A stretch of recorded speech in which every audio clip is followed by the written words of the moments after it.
here's what we're gonna do today. What we're gonna do today is we're going to stack lumber. And this is something that I'm showing my son, something that we should be doing, to stack lumber, because it makes your framers be a little bit more efficient. And I knew that by the time I started talking on this right here, all kind of loud noises was gonna happen. You got trucks and vans and stuff gonna make a lot of noise, and it's gonna be tough. But let's let this guy get on by.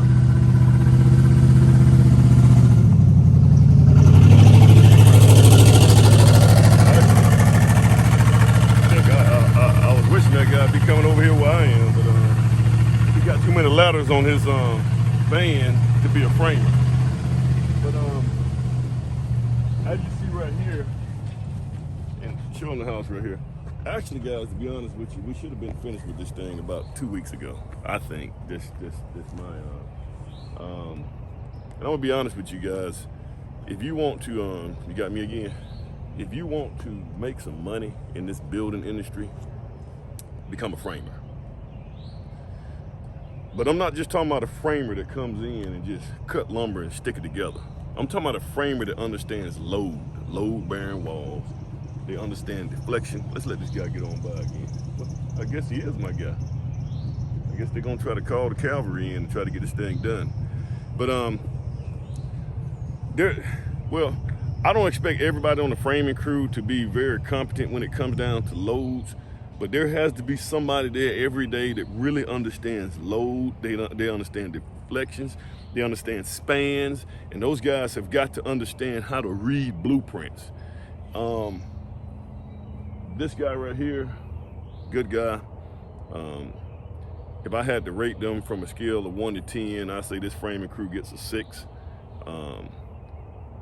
They know how to put lumber together, but these guys require my constant supervision.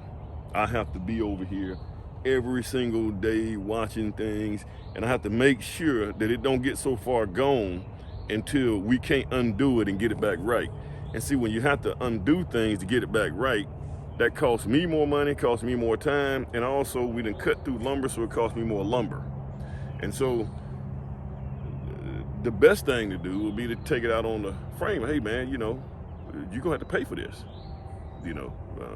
So this is what we got here, guys. We got right here, when I say stacking lumber, what you want to do is we're gonna go ahead and stack all this lumber inside the house. We're gonna get it inside the house, get it out the way, so that my guy, get these humps over here, so that my guy can get in here and backfill this right here, so it'll be safe for these guys to actually work on. So we're gonna get all this, and we're gonna put all the lumber that's similar on top of each other, and so that when these framing guys start reaching for lumber, they can grab the lumber that they need. They don't have to dig up under the lumber pile to find stuff. If they got to do that, they're just gonna grab the first thing they do and they're gonna cut through it. They don't have time to try to figure out what's what. So what we got to do, and what I typically do on most of my job sites, before we get to each floor, I try to stack lumber. And we also had another issue too with my my lumber supplier. Guys, if you're gonna have a good lumber supplier, what you want that guy to do is you want him to constantly come to your job site to make sure that these guys are allocating the lumber that they estimated in the right places. And the way you do that is by developing what they call a cut sheet.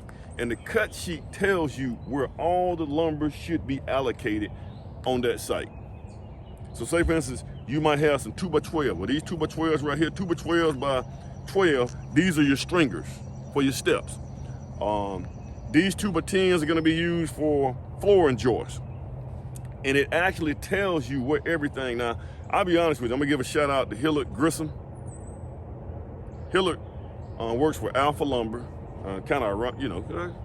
Alpha Construction, Alpha Lumber. So Hillard, I'll be honest with you guys, he's probably one of the best lumber salesmen I've had. This guy comes to your site, he will give your guys a cut sheet, let them know where everything is supposed to be appropriated.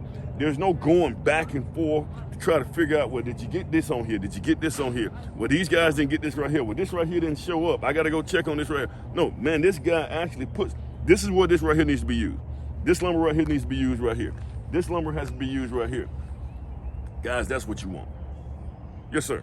Do you ever, with how lumber prices are looking right now, do you ever like hop over to the cheapest option? Like if you can't afford Alpha Lumber, do you ever hop over to like, let's say Lowe's or something like that? Oh yeah, I did that on my last house. What would have been better, what I should have done it a little bit different. I did that because OSB at Lowe's, you use Lowe's, OSB at Lowe's hadn't hit the spike yet. Lumber had started going back up again. Seems like every time I get ready to put a lumber package on the ground, lumber spikes up. It goes up. I guess it's like the world is against me. As a builder, you guys understand that. But the OSB, which is your sheather material and your subfloor, it spiked up. So Lowe's hadn't spiked up yet, so I caught Lowe's when it was still down. And I bought all the OSB for this site right here. You can see the OSB in the green right there, the green boards. I bought all of that and just set it right here on the site so I can use it. I did that, but the better way to do that would have been to take Lowe's price, send it to my lumber guy, right? And ask them, can they keep that price? Which is what I'm gonna do right now. I got a situation right now that, I could just ask, because that's the best way to do it. Because see here, I actually went with another supplier for my building material, and on paper, you guys gotta understand this right here. On paper, their cost was about $3,000 cheaper than, let's just say, Alpha Lumber, right? Here's the catch. The lumber that they had for these guys, I've already tapped into that $3,000 already, thinking that I'm saving, but you're not, because the guys are misappropriating lumber. They don't know where the stuff goes. They cut through stuff. These guys didn't. I had to come out here and check one time, and there was a whole floor and joist system that wasn't even delivered that I caught. You remember that? And because guys, I'm gonna tell you something else too. When you come out, when these guys drop lumber on your site, and guys, and I don't think anybody's intentionally doing these things. I think that sometimes you got people that are loading things up, and sometimes they forget. I get that. But as a contractor, you have to have somebody out here, when they drop a lumber load out here, you got to have somebody out here that's checking every last one of them boards, every last one of them. They got to sit there and count. My son, that's what he does. Come out here and count every last one of them. And then you make sure that the charges are right. And you'll be amazed at how much money, because that alone was about $2,000 that I was fixing to lose, guys. So you got to check your lumber. But what we're going to do today, guys, you kind of see this lumber right here? See, all this lumber right here is in the driveway. It's in the way. Got all this lumber right here. You got that right there. All this lumber right here. We're going to get all this. We're going to try to get all this right here inside the house. Now, one thing I don't like, guys, I don't like a messy site. I don't like when my framers are messy. This is another thing I'm having to deal with. I'm dealing with guys are throwing trash. They just throw a can down. You got trash bags all around here. These guys just throw it on the ground. I don't get it. So what we want to do is we want to go through. I want to get everything that we can use. And we're gonna stack this stuff inside the garage here. And all the stuff that we can't use, we're gonna build a little pile here, and we're gonna set it up to where I can, because they'll get rid of this OSB. I need to be able to put a dumpster right in here so I can throw all this stuff in here. So you guys check us out when we get done.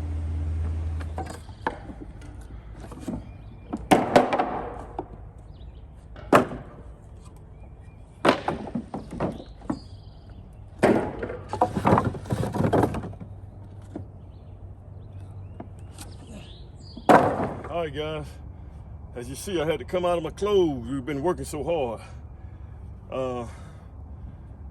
It's a lot of work moving this lumber. But here's the thing, guys. You have to make sure that your site is organized so that your framers will know what you got, so they can utilize what you have. A lot of times, if a framer see a big pile of lumber and what they need is up under that pile, they're not gonna move anything out the way. They're gonna grab new lumber and start chopping through new lumber. So let's look at what we got here, guys. Number one, I made sure I got all the lumber out of the driveway and off this edge right here so that my front end loader, so that my guy can come in and do the backfill. We got to get this thing backfill so that these guys can start. Number one, it's not safe to be working on the second floor and you fall 2 or 3 floors because it's not backfill. And you guys will see that. I'll point to the backfill when we get up there. But number two, those guys don't want to horse those 4x8 OSBs 2 floors.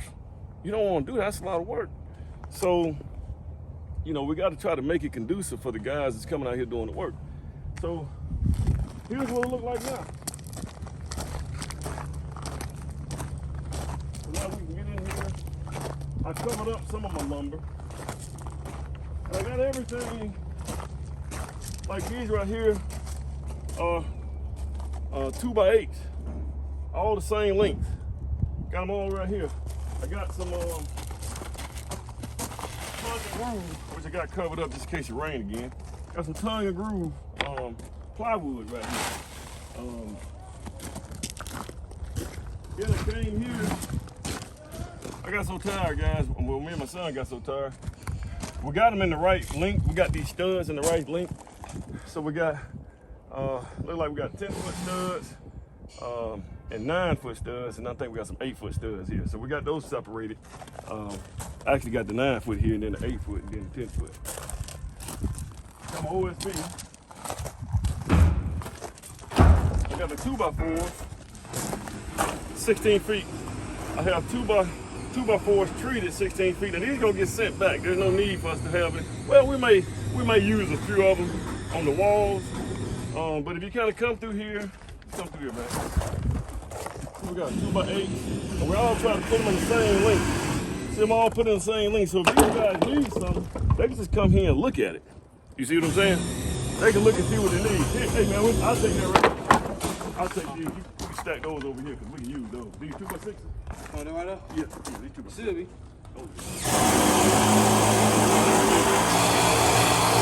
Just stack it right here, man. Just stack it right here. Thanks, man. All right. As you see right here, we try to put them all in the same length. So that a lot of this stuff is gonna go back. Guys, you're looking at probably about $3,000 worth of lumber. If not more than that. Okay?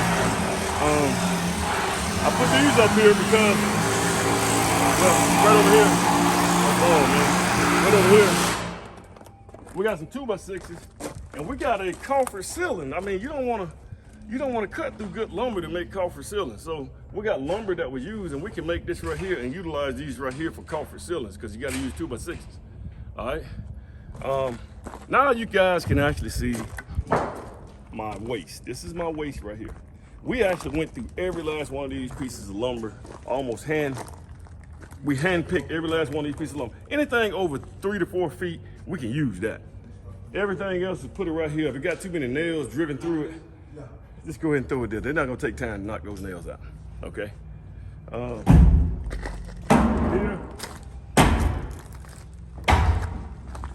I got all my trash. And not only that, guys, you want to keep a good clean site, man, all the time.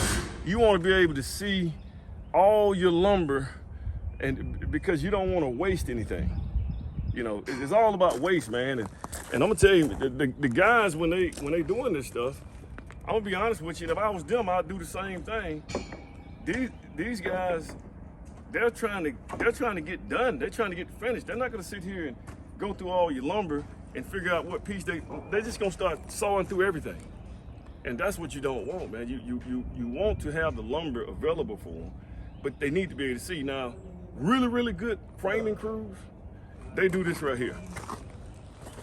Sometimes you can't get your top of the line framing crew, but really good framing crews, when they make cuts, anything over 4 feet, they have a whole, they put them all together.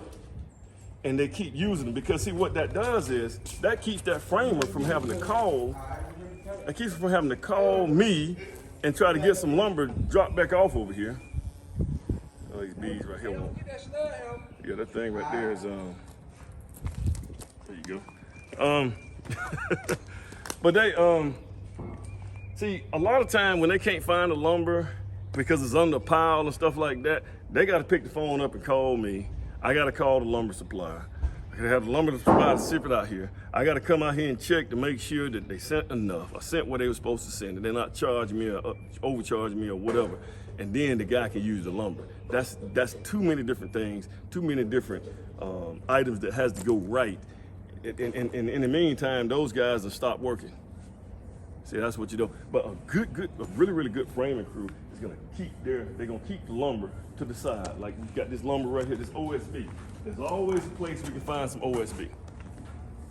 You know, when we got them in the same length, and we just kind of keep them over here. And you can see right here. See, we may be able to use this subfloor. Right here. Okay, think about it. Keep this guy from having to go in here and cut through a brand new piece of subfloor that I can probably send back. We got a landing over there. They can use one of these. This is how it works. And so that's what you want to do, guys. But you want to go through here and you want to make sure that this site stays clean. You want to walk through. I like to walk through because here's the thing, man. If you don't keep your site clean, your subcontractors are going to come through here and they're going to help you keep it dirty. If they see that you're not taking care of your site, they're not going to. It's almost like if you junk up your house and you don't care about your house being junky. When you have visitors and people that come to your house, they don't have a problem with junking up your house too. They'll put their foot on your table and stuff like that. So, but you want to keep a clean site because they need to understand that, hey guys, you gotta have to keep it clean. Don't be throwing cans everywhere. You got trash bags periodically all throughout the site. So this is kind of how you want it to be, guys. We kind of took all morning to do this right here, man. It took probably about, how many hours, man? About 5 hours. About 5 hours. So there we go. All right, man. I know you got some questions. You got something? Another thing I noticed too, guys. Look at it. He's just come in, man. Just put your camera. Look at all them nails right there. Guys, come right here. Speaking of nails, can you? Look at this. That's waste. These guys are just. And see, here's the thing, guys. On this particular site, guys, I pay for the nails. Okay. A lot of times, see, there's a double-edged sword here. If I buy the nails, then a lot of times they're gonna overshoot or they're gonna waste them. If they buy the nails, they're not gonna use enough. So there has to be a happy medium somewhere, guys. So you gotta constantly monitor these guys. These guys, I mean, this is almost a whole box of nails right here. A box of nails costs you about $125. This is, I have to stay on these guys, man. How you guys are running through these nails? These are the things you got to monitor, guys. Okay. All right, you had a question. Go ahead. Dude, with the lumber, you said you were gonna send the lumber back. Would you ever send the lumber to another site? I ain't got time to send it to another site, man.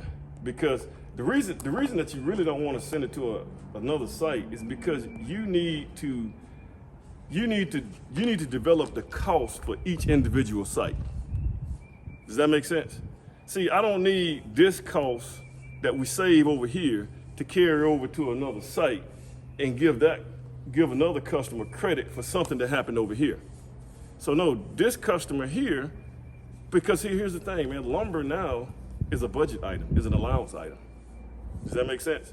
So if I go more than what I'm supposed to be, what we budgeted, the owners are responsible for the additional cost. If I go under, they get that additional cost, you see? So if they got a credit, that credit needs to go to each site individually and not credit another site. God, dog, that joker just don't want to leave alone. Okay. This is another thing, man. I tell you what, man, guys, you guys have got to get into trades, man. Trades is probably the way to go. We got these guys here. These guys are in trades, guys. I get this guy right here that's doing this. He's about 20 years old. I give him another 10 years, man, and he'll have more money than he can think of. If he keep escalating.